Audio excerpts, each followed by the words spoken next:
Praise the lord. దేవుని ఉన్నతమైన నామమునకు మహిమ కలుగునుగాక. ప్రభు పేరట మీ అందరికీ హృదయపూర్వక వందనాలు. ఈ ఉదయకాలము దేవుని వాక్యాన్ని విందాం. రోమీలకు రాసిన పత్రిక 12వ అధ్యాయము 12వ వచనము.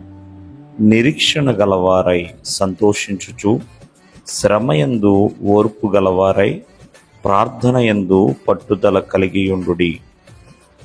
ప్రియమైన వాళ్ళరా, ఇక్కడ కొన్ని విలువైన విషయాలు మనకు తెలియజేస్తున్నాయండి.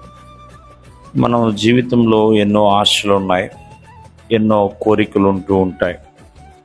ప్రియమైన వాళ్ళరా, మరి ఆ విషయాలలో చాలామంది నా ఆశలన్నీ కూడా నిరాశలు అయిపోయినాయి అని అనుకునేవారు కూడా ఉన్నారు.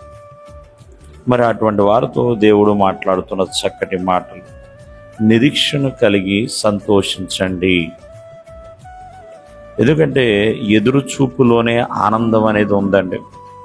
చాలామంది ఎదురు చూస్తూ వారి జీవితాలని ఆనందంగా గడిపి ఎదురు చూచిన వాటిని పొందుకునేవారు కూడా చాలామంది ఉన్నారు. అందుకని నిరీక్షణ లేని ఇతరుల వలె ఉండవద్దు. వారు దుఃఖపడతారు. కావున అయ్యో నా ఆశలు అన్నీ అడియాసలు అయిపోతున్నాయి అని అనుకుంటున్నారేమో. ఆశ గల ప్రాణాన్ని ఖచ్చితంగా దేవుడు తృప్తిపరుస్తాడు. కావున నిరీక్షణ కలిగి సంతోషించండి, శ్రమయందు ఓర్పు కలిగి ఉండండి, ప్రార్థన యందు పట్టుదల కలిగి ఉండండి. ఈ 3 విషయాలు మన జీవితానికి చాలా చాలా ఉపయోగకరమైనవండి. చాలామంది శ్రమ ఎదుర్కొనేటప్పుడు ఓర్పు సహనం అనేది ఉండదండి. అందుకనే వారు శ్రమను జయించలేకపోతున్నారు. ఆ సహనము లేకే వారు ఓడిపోతున్నారు. ప్రియమైన వాళ్ళరా, చేత కాని వారి వాళ్ళే ఉండిపోతున్నారు. ఒకటి, ప్రార్థన యందు పట్టుదల. ప్రార్థన చేస్తున్నాం, దేవుడిస్తాడు అని ఎంతో పట్టుదలగా మనము ఎదురు చూడాలి. పట్టుదలతో ప్రార్థన చేయాలి. దేవుని వద్ద నుంచి జవాబు వచ్చేంత వరకు కూడా.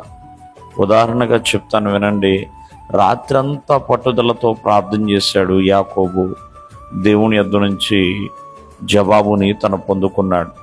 తన యొక్క శ్రమలలో భక్తుడని యోబు ఓర్పుతో ఉన్నాడు. 2 ఆశీర్వాదాన్ని తను పొందుకున్నాడు. అటువలే ప్రియమైన వాళ్ళారా, నిరీక్షణ కలిగి సంతోషించాడు అబ్రహాము. చూడండి, నిరీక్షణ కలిగి సంతోషించాడు. వేదన చెందలేదండి తను. అయ్యో నాకు సంతానము లేదే, దేవుని వాగ్దానము లేదని. మరి ఆ సంతోషం తన జీవిత కాలమంతా కూడా దేవుడిచ్చాడు.